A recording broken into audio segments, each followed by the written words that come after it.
Hi, everybody. Welcome to week 2. And this week, I want to answer the question that is in the syllabus. Um, and that question is, what is policy? And this is a class in policy analysis, so I thought it would be good at the outset of the course to come to grips with that overriding and somewhat rhetorical question. This lecture I'm trying to keep from getting too long. So there's a lot of slides where I'm going to present some material where I won't dwell a lot on it. I just want to bring out a couple of what I think are the main points, and then let you connect that with the various readings I've given you this week. You can see I've assigned some readings from the two texts, the Bardak text and the Kraft text. So those are important.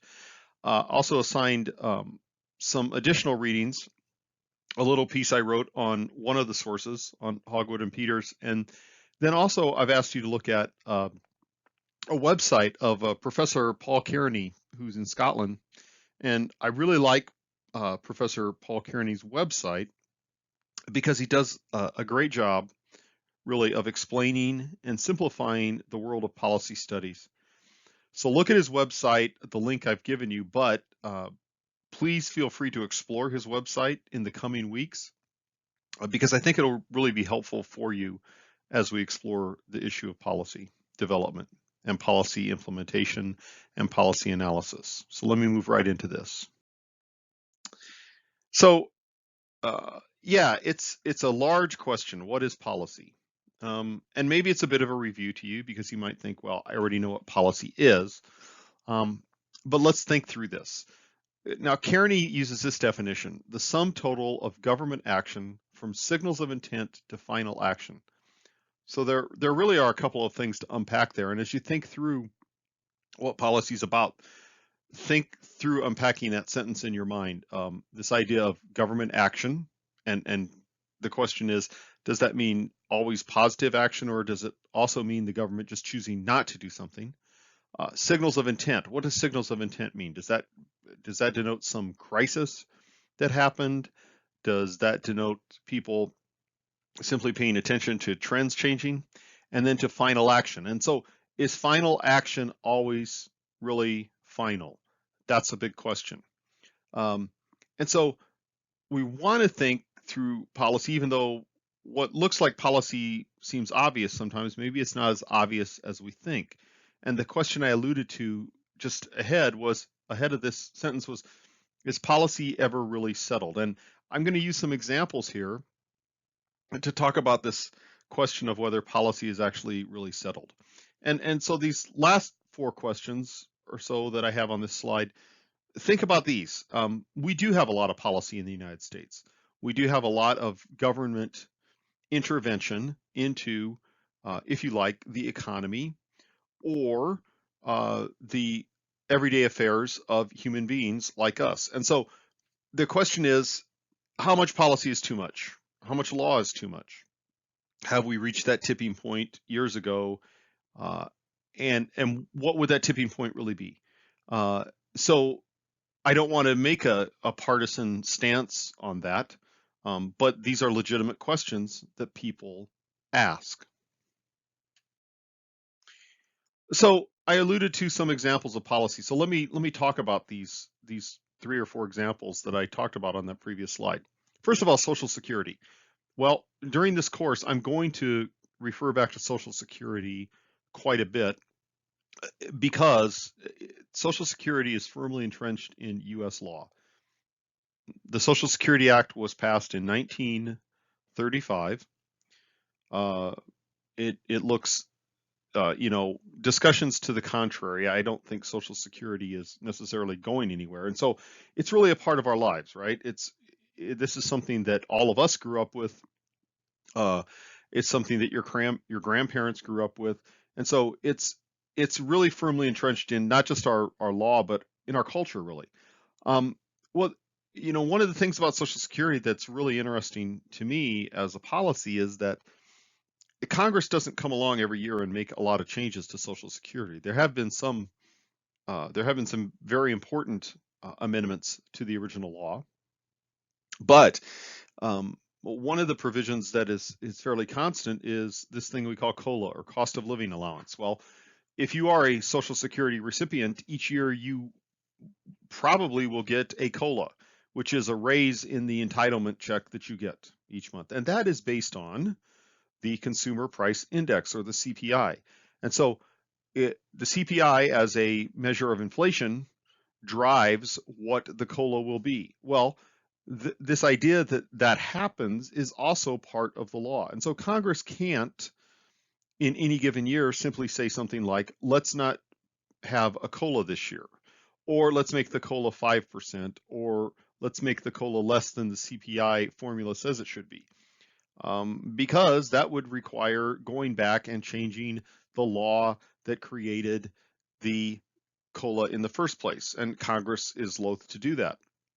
And so Social Security is a policy domain. It's a large policy domain, and it's very much part of our culture. So let me move on to a different kind of policy. The Clean Power Plan is not a law. The Clean Power Plan was a series of rules enacted by the Obama administration, which had the force of law. That's important. It had the force of law, basically telling commercial coal-powered and other power plants how much, in terms of emissions, they could emit into the atmosphere. Well, the Trump administration has famously been trying to overturn most of the components of the Clean Power Plan. So what's interesting about this as policy is that it's a rule, not a law, but it carries the force of law. But we can see that in this case, Congress is not necessarily involved in this. It is an agency action. Let's move on to a local law, the Omaha restaurant tax, the Omaha occupation tax. This is interesting. This was a city ordinance, as we would say, passed in 2011. Well, our current mayor of Omaha actually ran on a platform of repealing this tax. Well, she's been in office several years, and that tax has not been repealed, and it's not going to be repealed, as it appears. Why? Because it appears that this tax actually has had the effect of raising revenue for the city of Omaha without any real negative effects on the restaurant industry. And so this is a different kind of policy. It's local law. And then let me move on to a different kind of policy, net neutrality, which has been kicked around over the past several years. It is actually a set of rulings from the Federal Communications Commission. The Federal Communications Commission has a governance structure which basically strives to be bipartisan. And so net neutrality has been back and forth within the Federal Communications Commission. Again, not a law, but a policy that affects a lot of businesses and affects a lot of people, but it carries the force of law even though it isn't a law. So the idea is that policy, and this kind of makes policy confusing, is not always a law. So then, if that's the case, how do we define policy? So there's some definitions there that you can read, one of which is in the book. And then there's this idea at the bottom of this slide here from the Craft and Furlong text that policy should have these four elements. Policy should have an intent. That is, what is the purpose? It should have goals, or the stated ends to be achieved. There should be plans and proposals attached to policy, and there should be specific programs attached to policy. So a policy isn't just a good idea, right? So if essentially you don't put legs on the good idea, it really doesn't become a policy. So keep those four elements in mind as we move through the course. Well, we all kind of have this simplistic view of how our government works in the United States, right? So our Constitution is really comprised of two central elements, one of which is separation of powers, and the other is federalism. So we know under separation of powers, we have three co-equal branches of government. So simplistically, Congress writes laws, which we can think of as policies. The executive branch, or the president, carries out these laws or policies through executive agencies. And from time to time, the judicial branch of government weighs in on these laws or policies and says, this one is unconstitutional. And so this is our simplistic view of how our federal government works. And then we undergird all of that with this structure of federalism, which says essentially that we separate the power of government, if you will, between a central government, or what we call the federal government, and the state governments. And so that that is classically what we think of as federalism. But our simplistic view is often interrupted by reality. So let's talk about that for a second. And in our simplistic view, we have this view of federalism, and that is depicted something like this: that on the left-hand side, the national government has certain powers which it alone possesses, such as the power to declare war on other nations, to coin money, to make immigration law, and the state governments have these powers which they hold in their own domain, such as the power to establish schools, to have voting regulations that are unique to each state. And so we say these are national powers and these are state powers, and in between we know that each kind of government has these other powers that are shared. So we know there are state courts and federal courts. We know that criminals can be tried and punished at the state level or the federal level. We know that taxes, various kinds of taxes, are collected by the federal government and state governments. We know that both state governments and the federal government maintain highways. But we also know the reason this is a Venn diagram is that these things overlap. And in fact, the overlap is probably, the overlap varies depending on the kind of policy we're talking about. And the overlap might be greater than this Venn diagram shows. And so here's another complication of our simplistic view. And I won't dwell on this because this is in your reading from the craft text. But you can see on this, there's our simplistic view of government: the Congress, the executive, and the judiciary branches of government. And we also have the general public and interest groups. Now, so a couple things to consider as you're reading this chapter and looking at this chart. We as citizens seek to influence policy. We seek to influence policy through interest groups. We're all very quick to point out sort of the overreach of interest groups.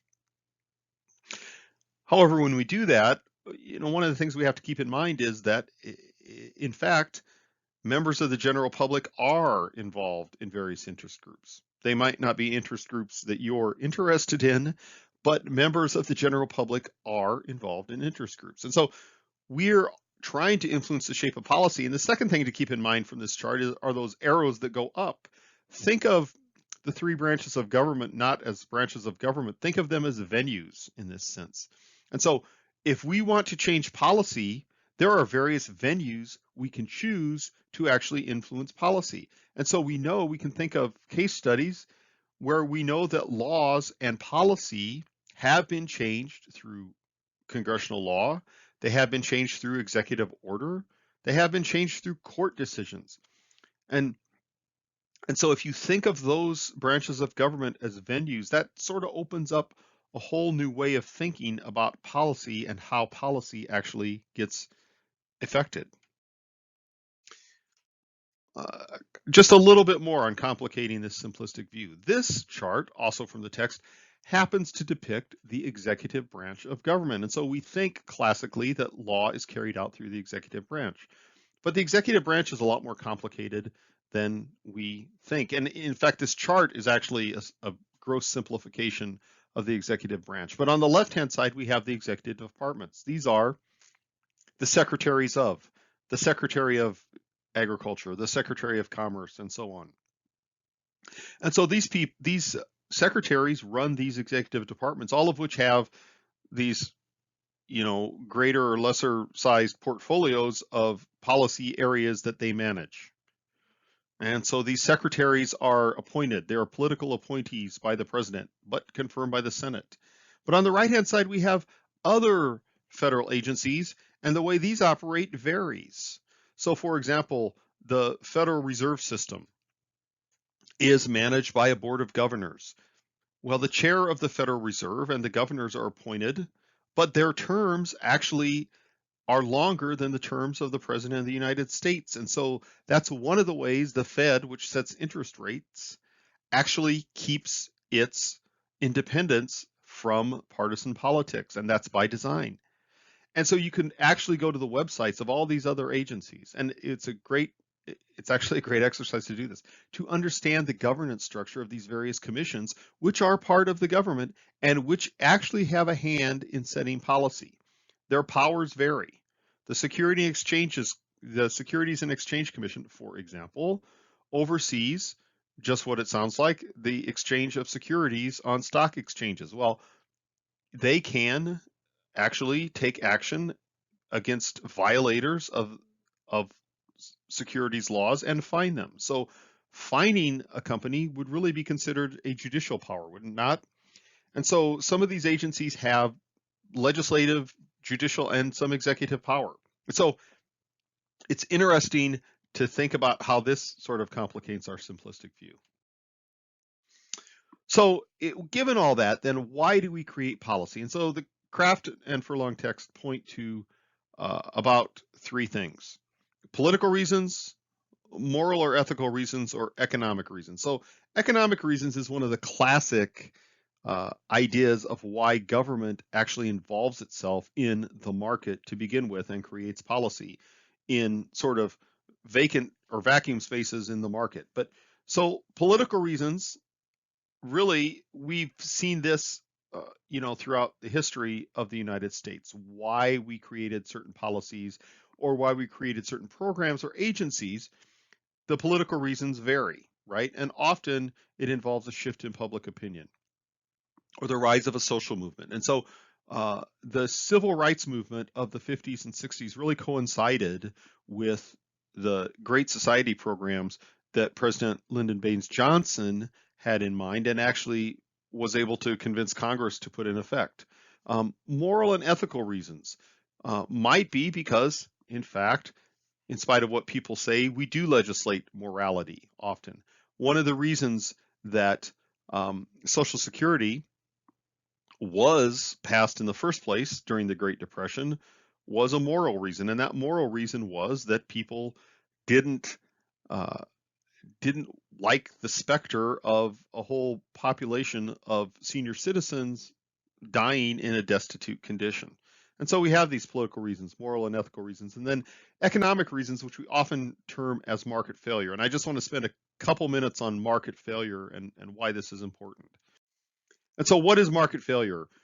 We know that from economics, macroeconomics, that the market actually exists to find the equilibrium price for any good or service or commodity, right? So the market actually drives the equilibrium price. But we know often that there are things that happen in the market that make it fail. And so four of the classic things are the existence of monopolies. That's one. So you may actually create something called a natural monopoly. This used to actually be the case 50 years ago for the telephone company. Well, we know that actually became more of an open market.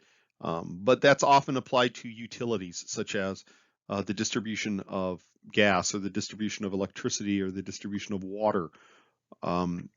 So these monopolies exist, and left to their own devices would charge exorbitant rates for service, and so government steps in to regulate them. And then there's externalities. And so externalities we think of as either being negative or positive. A negative externality is one that we often talk about, and that is the creation of emissions or pollution from manufacturing. And so often the emissions or the climate change chemicals that are released in the manufacturing process often don't get built into the market price of whatever product that manufacturer is making. And so we find the government has to regulate that. But there are also positive externalities. That is the government paying for something which accrues to the benefit of businesses and it accrues to the benefit of individuals. And those individuals or corporations actually don't pay for that. So one of those is education and higher education. We think that we train persons to enter the workforce, and this benefits society at large. So it's a positive externality. And then there's information failures. And so One of the things that led to the regulation of drugs, for example, was the idea that consumers just couldn't get the right information on the kinds of snake oil and other compounds that uh, people were selling at the turn of the last century. And so uh, drug control and the control of the manufacturing process, if you will, became important. And in fact, the many can many will contend that the current opioid crisis is actually a modern day example of information failure in which some government agencies had a hand. Um, so that's kind of an interesting example. And then finally, the inability to provide for public goods. So the classic example of that is, no business is going to take up national defense, or no business is going to build parks in the city in which everyone can participate. And so these are all what we would call market failure. And so often we depict market failure in this quadrant, and I'm sure all of you have seen this idea of this quadrant where we could divide all goods and services into these quadrants of pure private goods versus pure public goods in the lower right-hand corner, uh, common pool goods and toll goods. And so classically, the government would actually make policy in the lower right-hand corner of pure public goods, where it's infeasible to exclude people from this market, if you will, and that rival goods don't exist for. So the examples of that would be things like national defense and public parks or national parks. So these we think of these as pure public goods for which there is a benefit to society, but the market cannot or will not take care of that benefit to society. And then the opposite extreme is the upper left-hand corner, where we would talk about pure private goods, where it is possible to exclude buyers from the market based on price, and that rival goods exist. So, for example, houses, cars, consumer goods. So, in the car market, if you need to buy a car, there's no requirement for you to go out and buy the Lexus when you can go out and buy the Hyundai or the low priced Ford, for example. So you actually are able in the market to make a choice based on price point. And so the market can control that classically. Well, the point we have to make here is that we know that government at various levels has been involved in these pure private goods markets as well. And so the question, the kind of the rhetorical question is that really just, should that be happening? And there's, we could discuss that forever and decide yes or no, because the cases aren't so simplistic. Because, for example, people who sell real estate will tell you that, this is a market-driven kind of activity. This house sells for $300,000, then it sells for $300,000. But the other side of that is, to get a real estate license, you have to demonstrate competency to a state board, which grants you this real estate license. And in fact, it is the real estate industry in every state that has pushed for laws that make it necessary for you to have a real estate license. And so there's all kinds of angles to this. And then we have the more interesting examples in my mind are common pool goods and toll goods. So toll goods are a great example. Should we think of things like public roads or cable TV or electric utilities as toll goods? Should, instead of regulating them, should we actually charge users? So what if every interstate highway were a toll road? How would that work out? And then we have the example of common pool goods.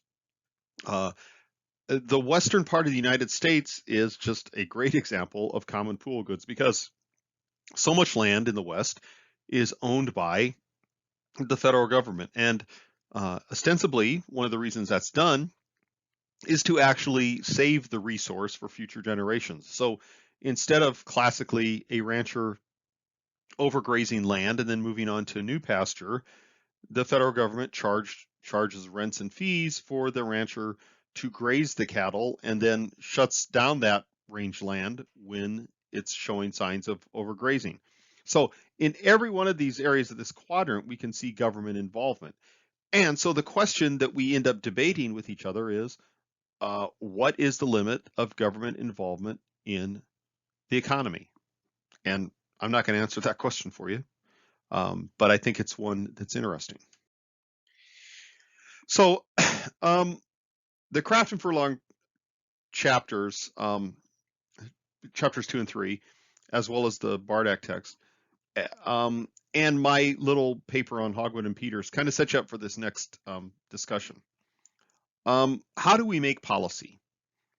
There's a lot of theories of the policy process, more than we want to discuss. So the next few slides, what I'd like you to think about is just a few things that I point out to you here, and then combine this with the reading and start to think in your own mind, hey, how's this whole policy cycle, if you will, work? How do we make policy at the city council level? How do we make policy at the state legislature level? How do we make policy at the federal government level?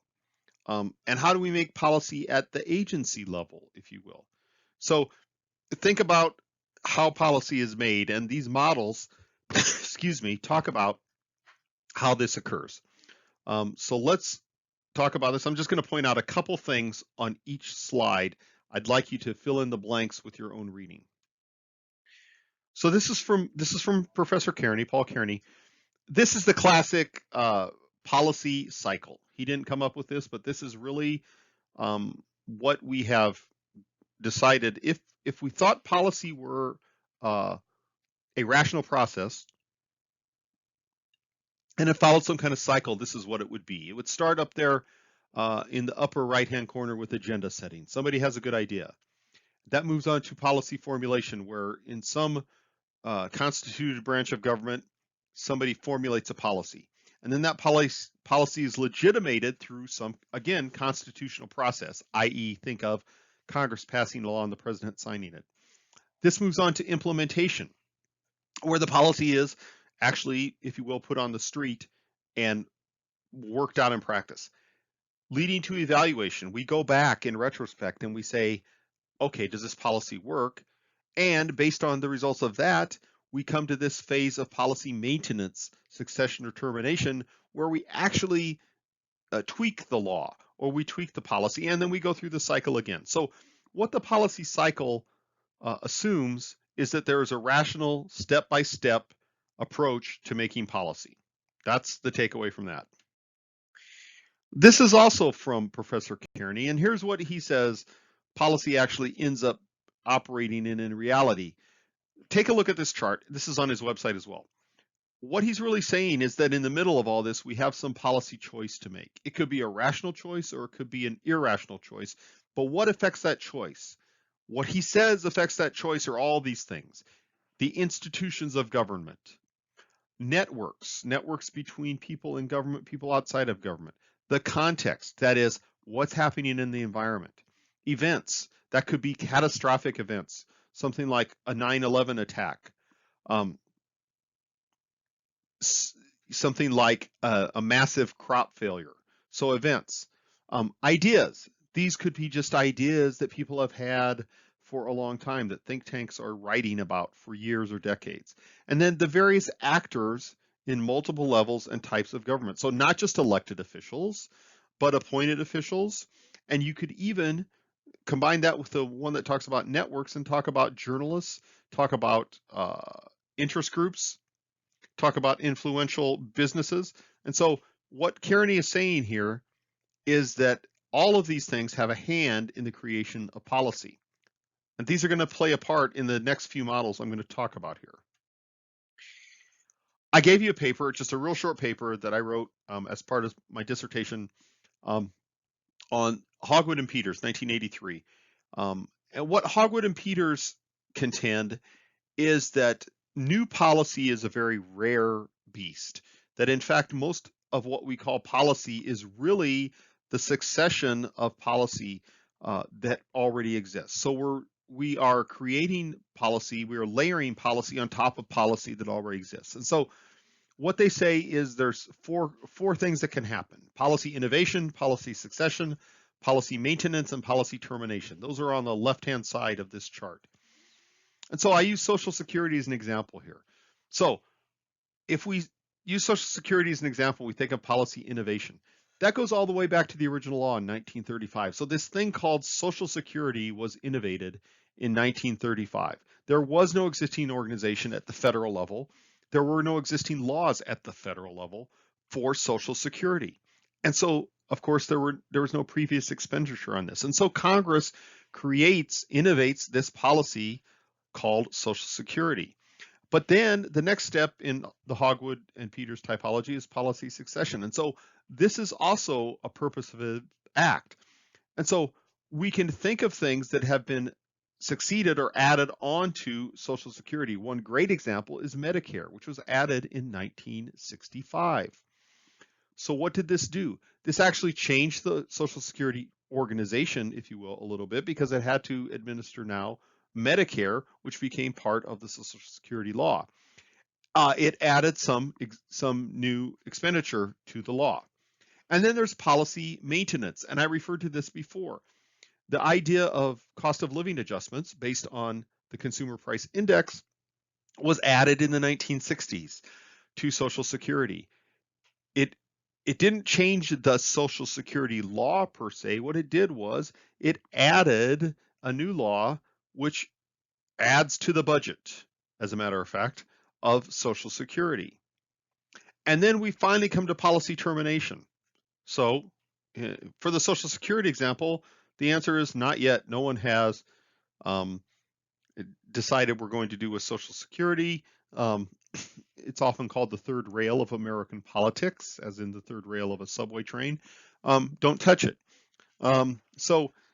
But if we had policy termination, what that really means is that policy is being done away with. And so this is how Hogwood and Peters approach policy, that all of the policy we see really is an example of this constant exercise of policy succession.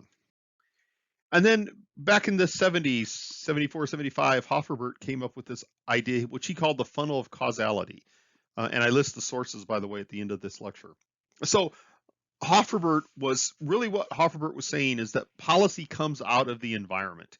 And so we have all these conditions: historical geographic conditions, social economic composition, mass political behavior, elite behavior, government institutions, until all these funnel down to this idea of policy outputs. And so this model is a little bit unsatisfying in a lot of ways, because basically what Hofferbert is saying is that the environment drives policy to the point where we could actually create something that's coherent, based on the environment.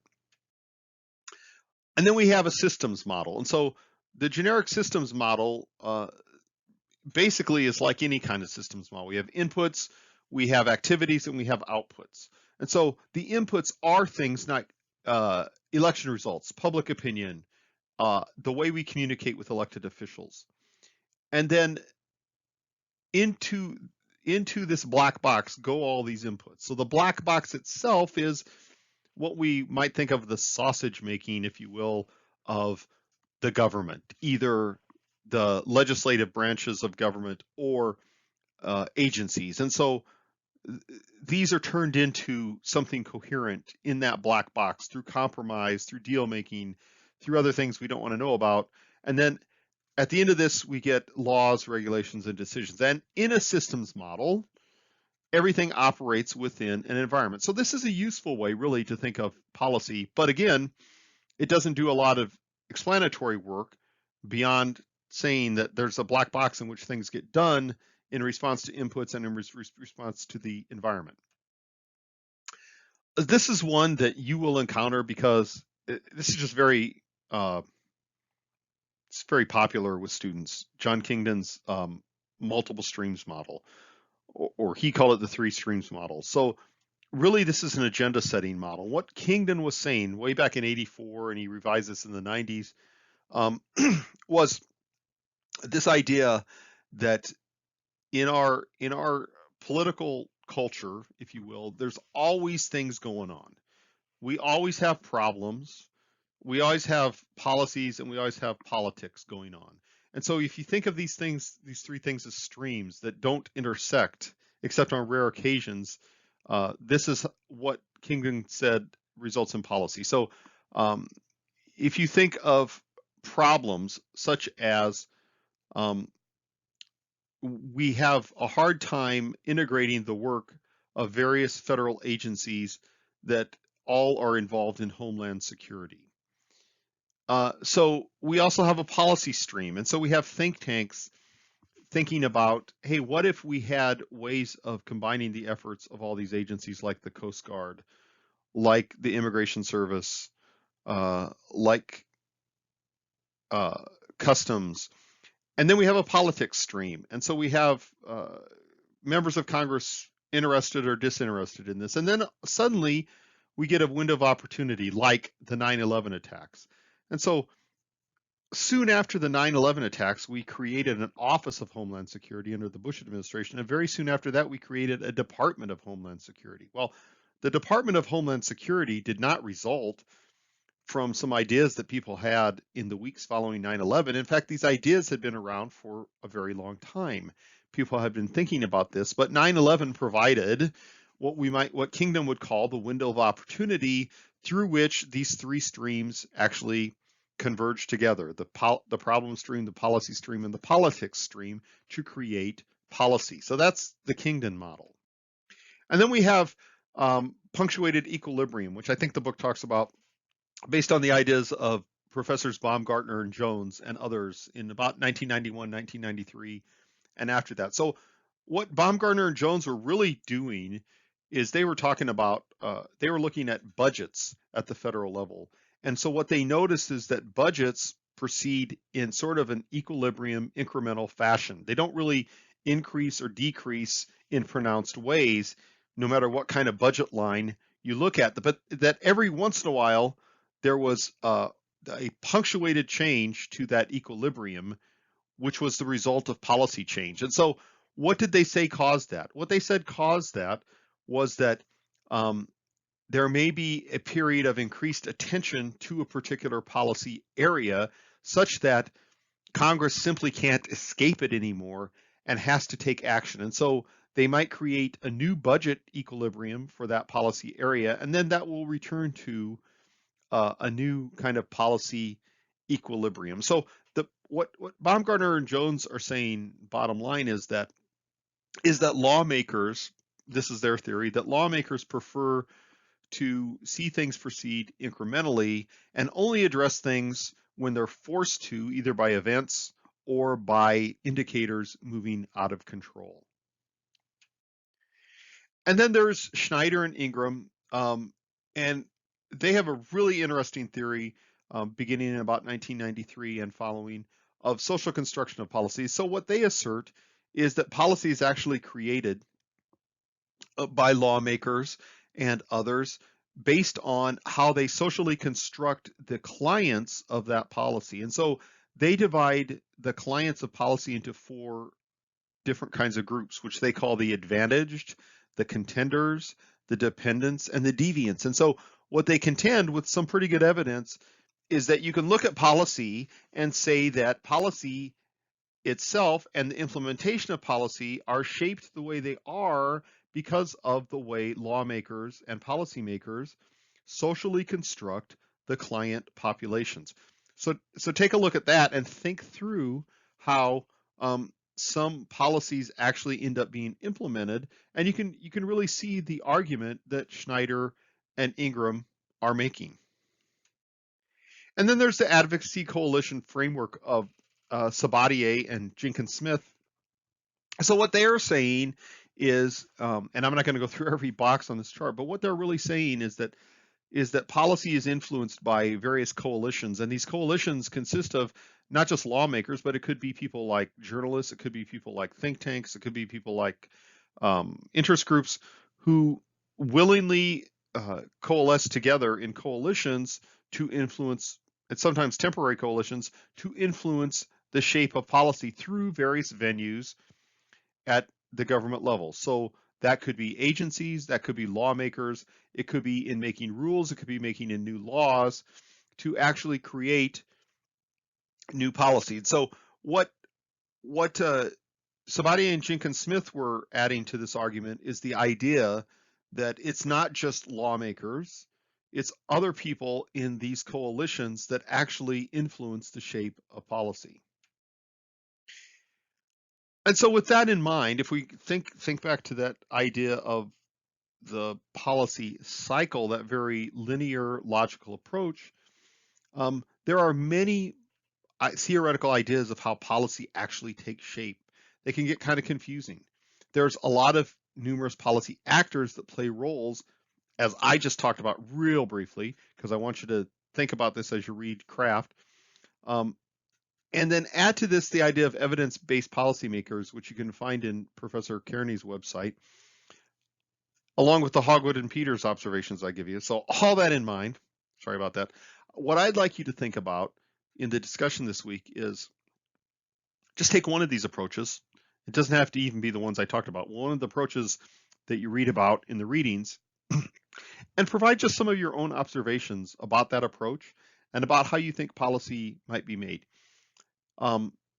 Use an example, if you will, to sort of get to how you think that theoretical model applies, keeping in mind that all of these approaches really explain different parts of the policy process. So here's a list of references I promised. And as always, let me know if you have questions or comments or concerns. Thanks very much, and I look forward to your discussions.